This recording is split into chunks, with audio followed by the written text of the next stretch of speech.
Bonjour amis, bonjour à toutes et à tous, j'espère que vous allez bien.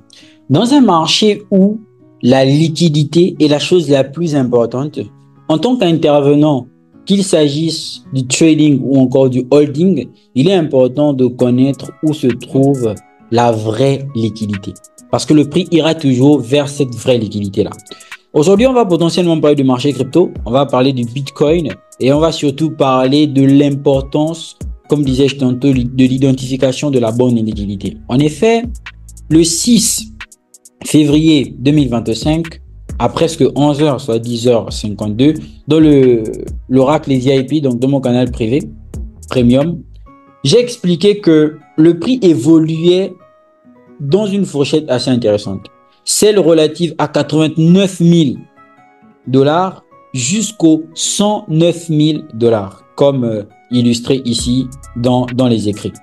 Et j'ai précisé que dans cette fourchette-là, il faudrait bien comprendre qu'il y a des liquidités importantes à prendre, notamment la liquidité SC qui est très importante pour les acheteurs. Ça veut dire que c'est une liquidité qu'on devrait venir prendre. Et pour ceux qui se souviennent, j'ai aussi mis de façon hypothétique le scénario selon lequel on vient chercher la liquidité de 85 000 dollars. Alors ça, j'en parlais déjà dans des anciennes vidéos quand nous n'avions même pas encore fait tout ce mouvement, lorsque nous étions encore en décembre. Je parlais du fait que cette liquidité de 85 000 dollars est une liquidité qui est très importante pour les acheteurs.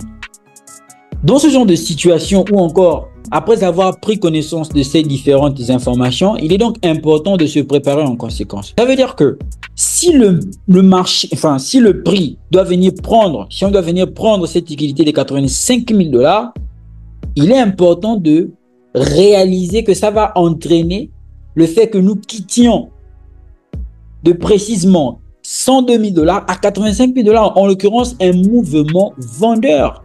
Or, qui dit mouvement vendeur, qui dit chute, dit potentiellement dépréciation de la valeur de nos portefeuilles en tant que holder. Et par la même occasion, pour les personnes qui, une fois de plus, en ont encore la possibilité, opportunité de rachat. Maintenant, il faut bien comprendre quelque chose, c'est que le cerveau humain aime les résultats concrets et palpables. Ok? C'est une chose de dire à quelqu'un qu'il faut racheter à chaque fois qu'on ça chute et tout, etc., sans qu'il n'y ait des supports assez importants pour potentiellement croire. Alors, l'importance de connaître l'aspect technologique de la blockchain, c'est déjà de comprendre que c'est quelque chose qui est viable. La viabilité sous-entend le fait de perdurer dans le temps. Il est difficile de croire à la viabilité d'une chose lorsque face au marché, on a pratiquement ce rouge, comme vous pouvez le remarquer ici. Toutes les crypto-monnaies sont en chute libre. Alors là, il y aura deux approches. Il y a l'approche fondamentale qui vise tout simplement à regarder les chiffres et il y a l'approche technique qui vise à regarder les niveaux dans lesquels nous sommes. Actuellement, la vraie question, c'est celle du bull run. Est-ce qu'il a été annulé? La dernière phase haussière qu'on a eue sur le Bitcoin, encore sur les crypto-monnaies, remonte en réalité en fin 2023. Fin 2023, c'est là-bas où on a eu la vraie... fin 2023, début 2024, hein, c'est là-bas où on a eu la vraie phase, la première phase haussière où on a vu qu'il y avait de la liquidité qui a été injectée dans les marchés ici et là, dans les différentes catégories. Et après, ça a été le rouge. Maintenant, ici, il faut bien comprendre que la réalité du marché actuel ne change pas ce qui devrait arriver. Et quand je dis qu'il devrait arriver, c'est potentiellement la hausse de marché. C'est potentiellement... Alors, c'est vrai qu'actuellement, on est dans une forme d'incertitude dans la mesure où on se pose des questions à savoir est-ce que le cycle n'aurait-il pas changé? Est-ce que nous ne sommes pas plus sur la bitcoinisation que sur la prise de valeur aussi des altcoins? Bien évidemment, je vais expliquer le mouvement de vente qui est ici, tout comme j'ai expliqué le mouvement acheteur aussi. Pour ça, c'est pour la partie relative aux traders, ok? Dans cette vidéo, pourquoi pas? Donc, il faut bien comprendre que c'est pas parce que le marché est en train de chuter que la hausse serait potentiellement annulée. D'ailleurs, pour en parler, revenons un peu, essayons de nous retrouver sur l'analyse technique. Alors, je pense que je rentrerai un peu plus dans les détails avec un live public que j'organiserai, ok? Actuellement, qu'est-ce qu'on remarque? On peut bien remarquer que depuis que le marché a pris son mouvement acheteur, en l'occurrence le 5 août 2024, depuis que le marché est parti, boum, à l'achat, on remarque bien qu'il n'a pas créé son mouvement en retracement. Très important de le comprendre. Depuis qu'il a fait son mouvement expansif, il n'a pas retracé convenablement. Donc le mouvement qu'on est en train de voir ici, c'est le retracement, à mon humble avis, avant quoi? La continuation acheteuse. Maintenant, ce retracement auquel nous sommes en train d'assister, la question effectivement c'est jusqu'où va-t-il se faire? Déjà la liquidité de 85 000 $ doit sauter. Chose très importante à comprendre. Et par la même occasion, on voit que ce serait intéressant, ok, qu'on ait, alors là, on peut avoir une réaction dans la zone que j'ai tracée, mais la forte probabilité est qu'on vienne jusqu'ici, au niveau des 81 000 $. Et pour vous dire à quel point ça pourrait être plus saignant que ça, on peut avoir un Bitcoin qui chute jusqu'aux 70 000 $. Oui, c'est aussi une possibilité. Bitcoin chute jusqu'aux 70 000 $. Par contre, la chute permettrait effectivement, comme c'est le cas actuellement, de prendre des liquidités pour nous permettre de faire quoi? De continuer le mouvement acheteur. Parce que, à mon humble avis, comme je vous disais, je vois bien un ATH maximum à 120 000 $. Là, nous en sommes à 109 000 $. Du coup, comme le veut la loi, ceux qui chutent finissent par monter et ceux qui montent finissent par chuter. Là, nous sommes clairement dans la pure mise en évidence de l'exploitation de la structure de marché, avec les liquidités importantes à prendre ici et là. Je ferai un live.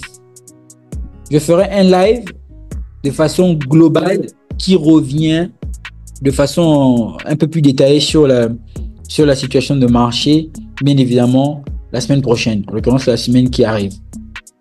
Maintenant, je vais consacrer la suite de la vidéo à l'explication éventuellement de la chute qu'on a eue. Techniquement, la liquidité SC devrait sauter. Ok, c'est une liquidité qui est très intéressante, qui est très importante pour les acheteurs aussi. Bien évidemment, dans le mouvement correctionnel, comme disais-je tantôt. Le fait d'avoir ça en mémoire, le fait de le connaître, sous-entend une chose. Ça sous-entend déjà ici que, regardez, le mouvement qui normalement buy, qu'est-ce qu'il fait? Il fait un échec. J'entends par échec le fait qu'il ne vienne pas casser cette liquidité qui est là pour créer quoi? Le BOS acheteur. Dans ce genre de circonstances-là, ceci là devient une potentielle liquidité. Maintenant, ça devient une potentielle liquidité. On a vu que le prix s'est défendu comme il a pu à ce niveau précis. Ok, il a fait cette grosse phase dite de consolidation. Et donc, on voit que ici, il arrive pratiquement dans cette zone qui est là, cette zone dite zone de supply. Et c'est à partir de là que ça devient intéressant. Parce que là, ça fait vraiment du sens que l'on fasse quoi? Que l'on chute pour potentiellement aller prendre la liquidité qui est en bas. Et comme je l'ai mentionné dans les vidéos précédentes qui expliquent l'achat, il était important de regarder ce niveau dans le décompte interne UTAD qui pourrait être un niveau assez intéressant. Donc là, on voit que le prix va potentiellement évoluer. Quand je dis potentiellement, il est donc important de suivre l'évolution de celui-ci en fonction, une fois de plus, de la structure de marché. Nous remarquons donc que le prix est bien venu impacter notre zone dite zone d'intervention. Puis, regardez bien, avec une mitigation au moins à 50%, belle mitigation, chose très intéressante, ce qui est encore plus intéressant pour nous, car ça va nous permettre éventuellement d'avoir encore un sentiment plus renforcé sur l'intervention qui va éventuellement être effectuée. Donc, on peut remarquer que ici, il nous sort un schéma en confirmation, qui est un schéma d'ailleurs classique, hein. Ici, c'est potentiellement un changement de caractère en LTF. Et quand je dis LTF, ça va être tout ce qui est 1 minute. Important de le préciser parce que souvent les gens se perdent entre les unités de temps. Donc là, on va potentiellement pouvoir chercher notre zone dite zone d'intervention. On a très certainement cette bougie qui est la potentielle zone d'intervention. Bien évidemment, j'ai déjà expliqué à plusieurs reprises ici comment j'ai fait pour sélectionner mes zones. Donc à partir de là, on va avoir ce niveau où on va potentiellement attendre le prix. Et là, s'il faut déterminer une zone de TP, vous avez vu que la zone de TP, elle va être extrêmement loin. Pourquoi? Suite à l'importance de la lecture de la bonne liquidité dans le marché. Regardez. Donc, on aura pratiquement le prix qui quittera de là-bas pour aller sauter toutes ces liquidités-là. Et comme je vous disais, la liquidité là, dans un premier temps, c'est la liquidité qui est convoitée. Et par extension, la liquidité de 85 000 $. Donc, on pourrait descendre jusqu'au niveau de 85 000 $. Donc, cette vente là-bas, comme ça, ici présente, à cause de la lecture de la bonne liquidité, pourrait nous permettre d'aller chercher un RR2 de 81. Bien évidemment, on va laisser le prix évoluer. On voit qu'il est venu nous déclencher. Une fois on a été déclenché, on va donc apprécier l'évolution du prix. Alors, ça pourrait être la seule position. Sinon, au fur et à mesure que le prix va évoluer, regardez, lorsqu'on revient ici, on se rend bien compte qu'en interne là, on avait eu un BOS ou encore un changement de caractère. Je vais mettre BOS pour simplifier l'équation. Donc, on peut potentiellement avoir tout ça comme étant une liquidité, tout ici comme étant une liquidité à venir chercher. Et pourquoi pas trouver une certaine zone, dite zone d'intervention. Mais la zone d'intervention acheteuse n'aura que pour but de faire le retracement afin de nous permettre d'éventuellement encore rentrer en position pour tout simplement faire un réentry de le mouvement vendeur parce qu'on sait déjà où est la vraie liquidité, qui peut aussi servir de zone de POI où il est en train de réagir actuellement, comme vous avez pu le remarquer ici. Cependant, pour chercher les confirmations, il faut probablement aller en unité de temps inférieure. On voit qu'il est bien venu réagir dans cette zone. À partir d'ici, il nous sort des schémas en configuration ou encore en confirmation. C'est très intéressant. Regardez là, par exemple, on a la prise de cette liquidité qui est là, que je vais nommer X. Ok, on voit que tout ça, c'est de la liquidité aussi, qu'on pourrait potentiellement venir chercher. Et dans la sélection de la zone d'intervention, regardez ici, quand je reviens en M1, en régression, on voit bien que là, on a dans cette zone quoi, un BOS interne qui techniquement fait quoi? Protège la liquidité qui est ici. Cependant, ça ne résout pas nécessairement le problème parce que là, on va plutôt partir sur un breaker block, c'est vrai, mais il faut toujours remonter un peu en unité de temps, voir ce que j'appelle, moi, la correspondance. Et quand on va remonter en unité de temps pour parler en termes de correspondance, on va bien se rendre compte que, regardez, ici, c'est vrai, il y a le breaker block, mais il y a aussi surtout une hidden base qui est là. Et cette hidden base là, dans ce genre de situation, il y a de fortes chances qu'elle soit convoitée. Et maintenant, après, on peut descendre un peu en unité de temps pour voir au niveau de la correspondance. Vous allez vous rendre compte que c'est plus ou moins toujours la même chose. Voilà, c'est plus ou moins toujours la même chose. Alors, certains qui sont trop maniaques viendraient chercher cette zone-là comme étant la zone d'intervention. Mais vas-y, on va pas effectivement être trop maniaque dans ce sens-là parce que ce serait pas intéressant de vouloir choisir le trade par excellence et se faire sortir quand même à cause de l'excès de précision. Donc, si on décide de rentrer là, même chose, hein, le TP va potentiellement être le TP dans la première position, la zone en bas. Pourquoi? Parce que nous sommes en train de faire une chasse aux liquidités et c'est exactement ce qui pourrait avoir lieu parce que la liquidité reste la pièce maîtresse, la liquidité est queen. Et vous avez vu que là, ce sont des billets intéressants pour tout simplement avoir des bons swings. Vous remarquez avec moi que le prix est venu là, premièrement, il a fait impact, puis il est revenu tester en prenant, donc le premier mouvement était aussi lui-même une liquidité, il est revenu déclencher à nouveau. Donc on va apprécier l'évolution de celui-ci au fur et à mesure que le prix évolue.